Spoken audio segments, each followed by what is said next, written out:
नमस्कार, अन्नपूर्णा रेसिपी या चॅनलमध्ये आपले मनपूर्वक स्वागत। आज आपण करणार आहोत शिळ्या पोळ्यांची एकदम मस्त अशी रेसिपी करणार आहोत। या ठिकाणी माझ्याकडे 2 शिळ्या पोळ्या उरलेल्या आहेत। आता या ठिकाणी मी कढईमध्ये तेल घेतलेलं आहे।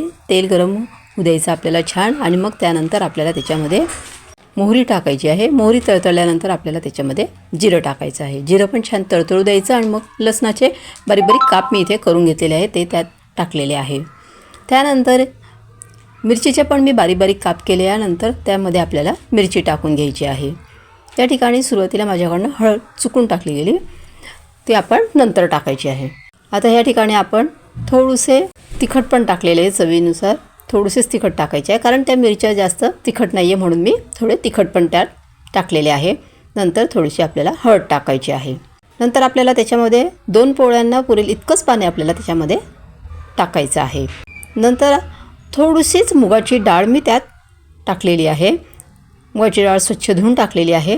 त्यानंतर मी त्यामध्ये टाकलेली आहे, जास्त मुगाची डाळ आपल्याला टाकायची नाही, एकदम थोडीशीच टाकायची, म्हणजे पोह्यांचा 1 चमचा असेल तेवढी जरी टाकली आपण तरी चालेल।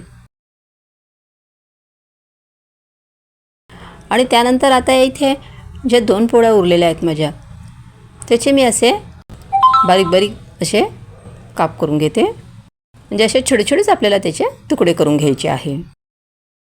जास्त छोटे पण करायचे नाही आहे, नाहीतर मग एकदम असं मऊ होऊन जातील त्या, तर आपल्याला थोडे मोठे राहू द्यायचे आहे। आता ह्या पद्धतीने मी ते काप करून घेतलेले आहे। आणि आता हे पाणी आपल्याला उकळू द्यायचं आहे, आणि डाळ पण चांगली शिजू द्यायची आहे। डाळ शिजल्यानंतर आपल्याला त्याच्यामध्ये हे पोळ्यांचे जे आपण बारीक बारीक काप केले ते टाकून द्यायचे आहे। आणि इथे तुम्ही बघू शकता आता आपले चिकोल्या पण तयार झालेले आहे। पोळ्यांचे बारीक बारीक काप टाकल्यानंतर आपल्याला जास्त वेळ उकळू द्यायचं नाही, थोडाच वेळ त्या उकळू द्यायचे आहेत। थोडंसं नरम झाले पोळ्यांचे काप की लगेच गॅस बंद करायचा आहे। अतिशय मस्त अशी ही रेसिपी आहे। माझी ही रेसिपी जर तुम्हाला आवडली असेल तर ह्या व्हिडिओला लाईक करा, शेअर करा आणि चॅनलला सबस्क्राईब करा। थँक्यू।